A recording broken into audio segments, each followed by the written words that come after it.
자, 다음에 박민수 의원님. 예. 원래 오전 질의 대상 기관이 인권위원회뿐만 아니라 우리 국회 사무처 등도 있는데 인권위원장님이 너무 인기가 좋으셔가지고 국회 우리 사무처에 대해서는 질문을 못 하겠어요. 시간이 없어가지고. 따로 그냥 인권상임위원회를 만들어야 될 것 같아요. 예, 질의하겠습니다. 지난 4월 진지의료원 폐업 관련 문제 됐을 때 긴급 구제 신청 받았는데 조사관들은 긴급 구제 조치 요건에 해당된다라는 취지 보고서 제출했는데 인권위원회에서 심의해서 기각했죠. 네. 그렇죠. 네. 그리고 제일 마지막 결론적으로 진정사건으로 처리를 할 때 뭘로 처리하셨습니까? 저희들은 권고를 하도록 되어 있었죠. 진정사건으로 접수를 해서 진정사건 결론을 어떻게 내리셨냐고요, 인권위원회에서. 진지의료원 폐업 사태 관련해서. 인용을 했죠. 뭐라고 인용했습니까? 그 환자에 대해서 공무원들이 이렇게 그 병원을 이원하라고 하는 것은 그거는 인권 침해 소지가 있다 이렇게 결론을 내렸습니다. 인권 침해 소지가 있다라고 한 겁니까? 인권 침해다라고 한 겁니까? 인권 침해가 있다. 봤습니다.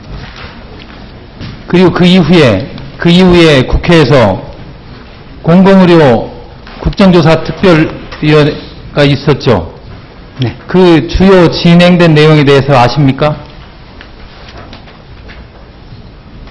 그 공공의료 자, 결론만 말씀해 주세요. 네, 네. 어떤 내용, 주로 어떤 내용이 진주의료 관련해서 자세한 내용은 저희 읽지 못했습니다. 그렇게 계속 4월 달에도 계속 끊임없이 문제 제기되고 6월 달에도 문제 제기됐는데 국회에서 공공의료 국조특위가 진행되고 있는데 그 인권위원회 문제되는 사건이 진행 중임에도 불구하고 어떤 내용이 논의됐는지도 관심도 없습니까, 위원장님은? 관심이 없는 건 아니고요. 다른 업무가 많을 때는 그거 일단 저희들이 결정을 내린 다음에는 위원장님, 다른 건 긴급구제 신청을 그 현장에 가서 현장에 파견돼서 현장 사실을 한 직원들이 인권위원회 직원들이 긴급구제 요건에 해당된다고 내부적으로 보고를 했음에도 불구하고 물론 결정은 위원회에서 하겠지만 위원회 긴급구제 요건에 해당되지 않는다라는 그 판단이 지금도 적정한 판단이라고 생각하십니까? 그때 자, 결론만 말씀 좀 해주세요. 아니 의원님, 예. 조사관들의 보고가 너무 부실하고 의원님들의 질문에 답도 못하고 여러 개 했기 때문에 다시 또 저희들이 2차로 했었습니다. 내용을. 그래서 그 조사관들의 수고를 저희들이 폄하하는 건 아닙니다만은 저희들이 만족할 만한 그런 요건이 안 됐기 때문에 위원님들, 저희 소위에서 결정했는데 위원님들이 아마 상임위에서 했는데. 자, 그래서 지금 판단할 때 제가 질의하는 건 지금 그 긴급구제 신청 기각한 결정이 지금도 상당한 결정이라고 생각하시냐고 제가 질의했잖아요. 위원님들의 결정은 존중해야죠. 위원님들의 독립성을 가지고 위원장으로서 어떻게 생각하냐고 물어봤지 무슨 위원 입장으로 물어본 겁니다. 위원장의 의견. 그 이후에 공공의료 국조특위도 있었고 그리고 다시 또 재조사한 것도 있었고 결국은 인권 침해다라고 결론을 내렸는데 네. 지금 이 입장에서 인권위원장 입장에서 그때 초기에 긴급구제 신청 기각한 것에 대해서 어떻게 생각하시냐고요? 아까도 말씀드렸습니다만 의원님 긴급구제하고 지금 한번 말씀해 주세요. 긴급구제 요건은 안 맞습니다. 긴급구제 요건. 지금도 그건 맞습니다. 예, 좋습니다. 네, 네. 자, 그러면 시간이 별로 없어서 지난 6월 달에 현안 보고할 때 제가 서면 질의했던 게 유엔 특별보고안의 평가와 위원장의 책임과 관련해서 서면 질의했는데 답변에 어떻게 왔냐? 인권호관의 지적은 인권위원회에 대한 다양한 평가가 수렴되지 않은 것 같다 아쉽지만 일부 인권단체 활동가들이 인권위에 갖고 있는 기대와 우려를 전한 것으로 생각합니다. 아까 좀 전에도 어떤 분이 질의했었는데 이게 우려와 기대를 전한 겁니까? 걱정을 전한 겁니다. 걱정. 우려와 기대입니까? 아까도 계속 그런 말이 나왔지만 또 마지막으로 질의 드리겠습니다. 인권위 내부 게시판에 직원 한 명이 인권위 독립을 위해서는 권력에 민감한 1% 사건을 어떻게 처리하는지에 달려있다라고 지적했다고 게시판에 올라온 거 알고 계시죠? 제가 6월 달에 여기 업무보고 할 때도 그 말씀 드렸죠. 인권위원회가 수백 건, 수천 건의 인권사건이 올라오더라도 인권위원회가 가장 신경 쓰고 관심을 가지고 중립성을 가지고 해야 될 부분은 국가 공권력과 간사가 있어야 간사가 없잖아요.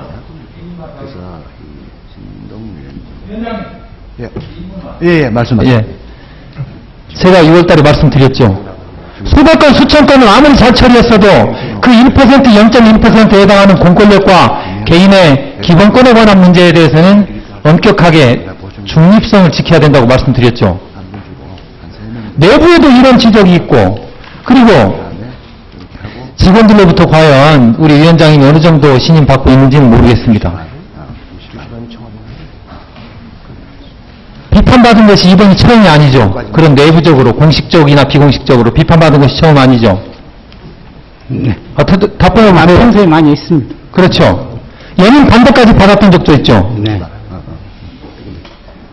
직원들로부터 이렇게 신뢰받지 못하는 위원장으로서 어떤 입장이십니까? 말씀 한번 해주시죠.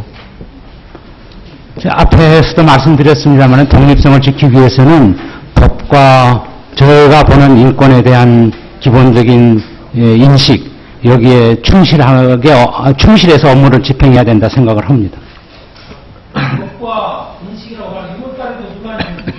위원장님의 인권에 대한 인식이 문제가 다른 법이 지적하잖아요. 법에 대해서 법같이 하셨지만, 사법같이 하셨지만, 과연 법에 대해서 얼마나 아십니까? 헌법이나 행정법, 형법, 얼마나 아십니까? 인권위원장님이 인권에 대한 의식이 가장 고쳐져야 된다고 누가 다 얘기하고 있잖아요. 인권은 답변하실 때 법하고 인권에 대한 소신을 가지고 인권위원회 법에 어긋난 일을 저는 하나도 한 적이 없습니다.